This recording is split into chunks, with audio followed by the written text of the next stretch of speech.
Hey, welcome to the Handyguys, and today we're going to talk about sump pumps, particularly what do you do when you have a rainstorm and what sometimes accompanies it, a power outage. So at my house, my sump pump doesn't run too often, but I know people that their sump pumps, whenever it rains, their sump pump comes on. So You need to make sure you have some kind of backup system if you're prone to losing power and you have water issues. So let's go through. We have three options here on ways you can power or pump the water out even if you lack electricity. So there's a couple of there's three good options, pros and cons to each of those, Paul.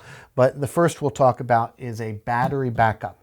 So what this is, Paul, is a separate pump that you put in the pit, in the sump pit, with your existing electric powered pump. This one runs off of a battery. So what happens is if the power goes out, then the water level rises to a point where this pump can take over and pump the water out.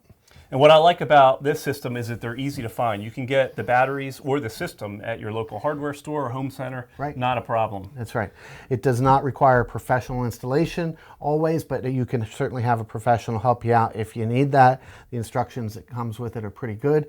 And these can hook into your existing discharge lines. Right, you can use the same discharge line as your primary pump. And you'll have a check valve on each and a Y fitting. It's all shown in the instructions. So the one thing to consider though with this, obviously it's a battery, so batteries don't last forever.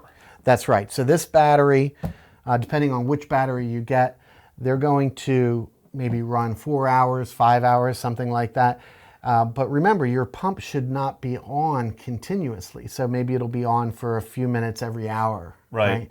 And so this should handle you for maybe a day and a half of power outages, depending on how long your pump runs. Right, and the other thing to consider is the batteries don't last forever, so they, even if it's just sitting there in standby, they may only last 3 to 5 years, and you need to make sure you replace it. That's right, so recycle these batteries whenever they need it. Okay, let's talk about another option, and that's kind of the obvious. We've talked about that in some of our other videos, and that's just using a generator. That's right, so you can use a generator. A whole home generator, obviously, is the ideal solution, but even a small portable generator can power a regular sump pump. Right, but a small 2,000 watt power generator or something like that is going to be almost dedicated to your pump. You can't have any other things connected to it. That's right, you have to do that analysis as far as what the power draw is for your pump and what the capabilities of your generator are, make sure they match.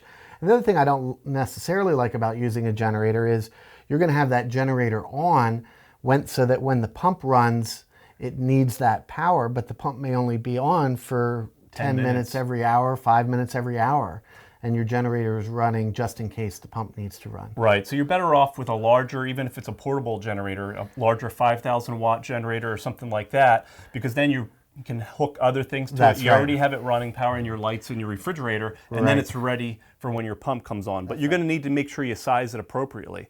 And there are some downsides with a portable generator especially. Right, so you've got to put that outside, of course. You've got to be able to run an extension cord in to where your sump pump is. You need to be able to, move the power from the outlet into the extension cord. And get it all hooked up. And you obviously have to have fuel on hand. And a 5,000 watt generator could use up to 18 gallons over a 24-hour period. So that's a lot of fuel. That is. So you still have maintenance issues there. It's not just going to, you have to be prepared for that as well, even using a generator. Well, we have a third option, Paul. There is a third option, and this is kind of an interesting option. Tell us about it, Brian. It's a water-powered pump.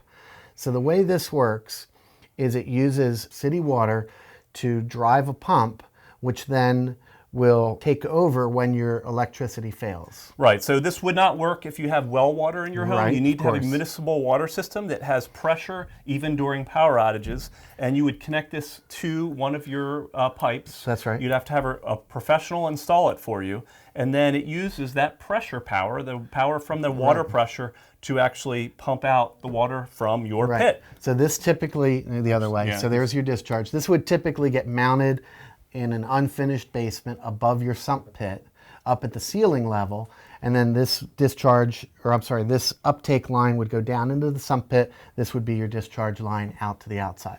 Right, so it's nice because it doesn't require electricity. It's already all ready to run, but there are some downsides to this. Right, professional installation for one, and if you've already have a finished basement, you may not have access to everything you need to be able to hook one of these up without doing a fair amount of reconstruction. Right, so in my finished basement, I've already built a surround around my pit, and I have sheetrock, and it's painted, and I don't want to make holes everywhere in order to put a system in like this. So this is going to be difficult to install. You should have done that before you finished your basement. That's right.